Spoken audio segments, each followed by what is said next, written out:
Hello, dear all. This is Chandrabhan Prasad once again और आपका चंद्रभान प्रसाद official YouTube channel पर एक बार फिर से स्वागत है। 25 दिसंबर को मनुस्मृति दहन दिवस मनाया जाता है। 25 दिसंबर 1927 को महाराष्ट्र के महाड़ में बाबा साहब अम्बेडकर की देखरेख में उनके फॉलोअर्स ने मनुस्मृति को आग के हवाले किया था। तभी से इस घटना को मनुस्मृति दहन दिवस के रूप में मनाया जाता है। इस विषय पर हम 3-4 एपिसोड बनाने की मंशा रखते हैं। पहली बात तो मनुस्मृति के बारे में जो भी दलित मनुवाद के विरोधी हैं और मनुस्मृति का खंडन करना चाहते हैं तो उनको यह जान लेना चाहिए कि मनुस्मृति का ओरिजिनल संस्कृति में जो नाम है वह है मानव धर्म शास्त्र, यानी मानव जाति के लिए धर्म का यह एक शास्त्र है। जब मनुस्मृति लिखी गई उस समय धर्म को रिलीजन की तरह देखते थे या नहीं, इस पर एक नई बहस की ज़रूरत है, क्योंकि जितना मेरे पास नॉलेज है उसके हिसाब से उस समय के भारत में धर्म का सिर्फ एक मतलब होता था और वह मतलब है व्यक्ति का पेशा। सबको अपने अपने पेशों में बना रहना चाहिए, वही धर्म था। इसीलिए बहुत सारे लोग, जिसमें मैं भी शामिल हूँ, भारत का जो हिंदू धर्म है, हिंदू शब्द वैसे भी बाहर से आया हुआ है, उसमें जो है मनुस्मृति एक धर्म ग्रंथ है और इसका अनुवाद लॉज ऑफ मनु का विधान। यह विधान किस चीज का? समाज का विधान या कोई ईश्वरीय शक्ति का विधान या कोई धर्म कांड का विधान? इस किताब को, जिसमें 12 चैप्टर हैं, उसको जब हम पढ़ते हैं तो इसमें तो हमें भारतीय समाज का एक शास्त्र है जिसमें 4 वर्ण हैं, ब्राह्मण, क्षत्रिय, वैश्य, शूद्र, और अस्पृश्य हैं जिनको राक्षस भी कहा जाता है, असुर भी कहा जाता है, चंडाल भी कहा जाता है, और भी कुछ नाम दिए गए हैं अछूतों के लिए।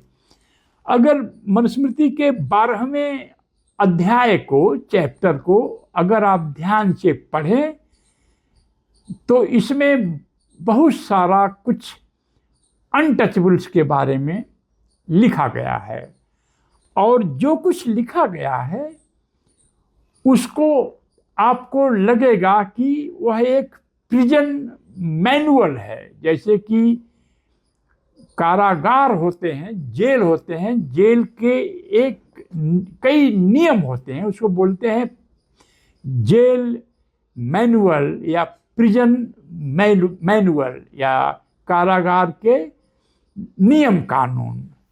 और उस नियम कानून के अनुसार जो है अछूतों को चैप्टर 10 में जो लिखा गया है, 45 नंबर की वर्ष है, उसमें लिखा गया है कि all of those caste who are excluded from the world of those who are born from the mouth, arms, thighs and feet of the primordial man, यानी आदि मानव या प्रथम पुरुष के मुंह, भुजा, आर्म्स, माउथ, थाई, जांग और फीट के अलावा जो कोई कहीं से जन्म लेकर के आया है वह अछूत है, और इनको दे आर रिगार्डेड एज अलियंस, यानी ये बाहरी तत्व हैं, ऐसा मनुस्मृति में कहा गया है। और छंद 46 या वर्ष 46 में अस्पृश्यों को या अछूतों को एक गैर नागरिक की तरह बताया गया है। इनको इसमें 50 नंबर का जो वर्ष है उसमें लिखा है कि अछूतों का निवास जो है पहाड़ी स्थान, झाड़ जंगल, क्रिमेशन ग्राउंड, पहाड़ आदि आदि जगह होना चाहिए। Dwellings of fires, untouchables and dog cookers should be outside the village, यानी अछूतों का और कुत्ते के मांस पकाने वालों का निवास गांव से बाहर होना चाहिए। जैसा कि हम जानते हैं आज भी दलित बस्ती जो ग्रामीण भारत में, चाहे तमिलनाडु हो चाहे उत्तर प्रदेश, गांव से थोड़ा सा बाहर ही होती है। कई बार इसको दक्षिण टोला कहते हैं। गांव के दक्षिण तरफ अधिकतर दलितों को बसाया गया था, क्योंकि दक्षिण से विंड फ्लो उत्तर की तरफ बहुत रेयर होता है। विंड फ्लो वेस्ट से ईस्ट होता है, ईस्ट से वेस्ट होता है, नॉर्थ से साउथ होता है, साउथ से नॉर्थ बहुत रेयर होता है। इनमें यह भी कहा गया है कि दलितों के कपड़े जो है, अछूतों के कपड़े जो है नए नहीं होने चाहिए, और इनका दो धन है, dogs and donkeys would be their only wealth, कुत्ते और गधे ही अछूतों के धन होंगे। 52 नंबर की वर्ष ये कहती है their clothing should be the clothes of the dead and their food should be in broken dishes, इनके कपड़े मरे हुए लोगों के कपड़े होने चाहिए, जो मर जाते हैं उनके कपड़े इनको पहनने चाहिए, और इनको टूटे हुए बर्तन में खाना खिलाना चाहिए। Ornaments should be made of black iron, इनका गहना जो है काले लोहे से बना होना चाहिए, यानी सोने और चांदी के गहने को पहनने का इनका अधिकार नहीं है। इसमें वर्ष नंबर 53 का कहना है A man who carries out his duties should not seek contact with them. They should do business within one another and marry with their own. यानी जो नियम कानून से अपना जीवन चला रहे हैं उन्हें अछूतों के साथ कोई कम्युनिकेशन नहीं रखना चाहिए, कोई संबंध नहीं रखना चाहिए, और बिजनेस भी आपस में ही करना चाहिए, शादी ब्याह भी आपस में ही करना चाहिए। और इसमें यह भी लिखा है कि अछूतों को रात के समय गांव या जो उस समय के शहर हैं उसमें प्रवेश का अधिकार नहीं है। तो यह तो प्रिजन मैनुअल से भी ज़्यादा खतरनाक है। तो बाबा साहब ने मनुस्मृति को जलवाया। इसका भी एक कंटेक्स्ट है, दो कंटेक्स्ट हैं। बाबा साहब ने वेद, पुराण,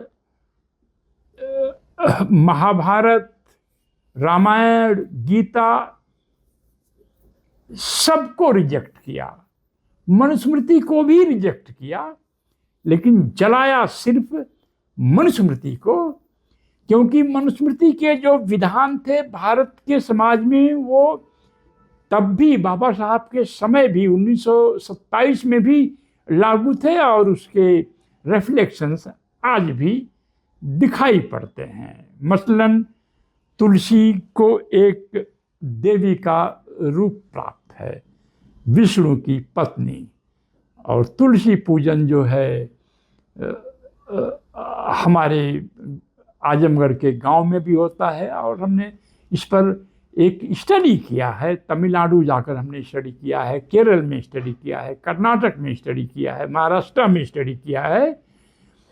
तुलसी को मदर के रूप में माना जाता है और तुलसी की पत्तियों को पवित्र माना जाता है। जो महिलाएं 50 वर्ष से ऊपर हैं उन्हें तुलसी प्लांट को डेली सूरज उगने से पहले पानी देना होता है। जो नियम कानून तुलसी मनुस्मृति में बताए गए हैं, लहसुन नहीं खाना है, प्याज नहीं खाना है, मांस मछली नहीं खाना है, आदि आदि, वह सब मनुस्मृति में ही लिखे हैं, वेद पुराण में नहीं लिखे हैं।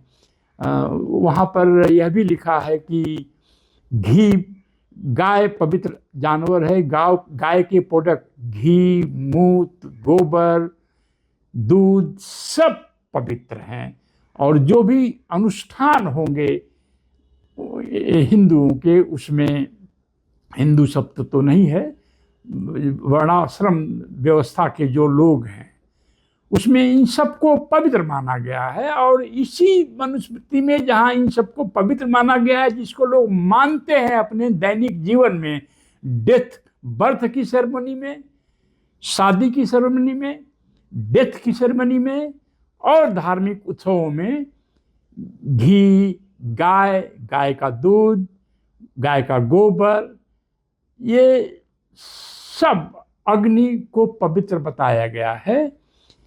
इसीलिए चूंकि मनुस्मृति में ही अछूतों को आउटसाइडर बताया गया है। यह क्या सवाल है, अछूत आउटसाइडर कैसे हो सकते हैं, इनको क्यों राक्षस कहा गया है? शूद्र को राक्षस नहीं कहा गया है, शूद्र को चांडाल नहीं कहा गया है, शूद्र को असुर नहीं कहा गया है। तो फिर ये असुर कौन हैं, आसुरिक शक्तियाँ कौन हैं, यह किन्हें कहा गया? मनुस्मृति का गहन अध्ययन करने के बाद हमारे पास मनुस्मृति के कई एडिशंस हैं, कई महान माने जाने वाले अनुवादकों की किताबें हमारे पास हैं। यह सीरीज 3-4 खंडों में होगी, और अगर आपकी इसमें उत्सुकता है, अगर आपका इंटरेस्ट है, तो इसमें आप शामिल होइए। शामिल होने का अर्थ इस वीडियो को फॉरवर्ड करिए, सपोर्ट करिए, सब्सक्राइब करिए, और आप यह तथ्यों के आधार पर मनुस्मृति क्या है इसको समझने की कोशिश करिए। क्यों बाबा साहब अम्बेडकर ने मनुस्मृति को चलाया था। और आखिर में मैं ये बताना चाहूँगा, मनुस्मृति का दहन एक आंदोलन के दौरान हुआ, जब महाड़ में बाबा साहब अम्बेडकर वहाँ के तालाब के पानी के अधिकार के लिए लड़ रहे थे। तो वो लड़ाई मार्च में शुरू हुई थी 2027 में, और दिसंबर में ये मनुस्मृति का दहन किया गया था। और हम समझते हैं कि आप सब लोग भी 25 दिसंबर को कुछ ऐसा ही करेंगे। और अगले एपिसोड का आप इंतज़ार करिए। दलितों को मनुस्मृति में अलियन क्यों कहा गया? अलियन मतलब आउटसाइड, फॉरेनर, यानी विदेशी, जो इनकी सभ्यता से अलग के लोग हैं। असुर क्या हैं, राक्षस क्या हैं, चांडाल क्या हैं, इन सब पर चर्चा होगी। जय भीम, जय भारत।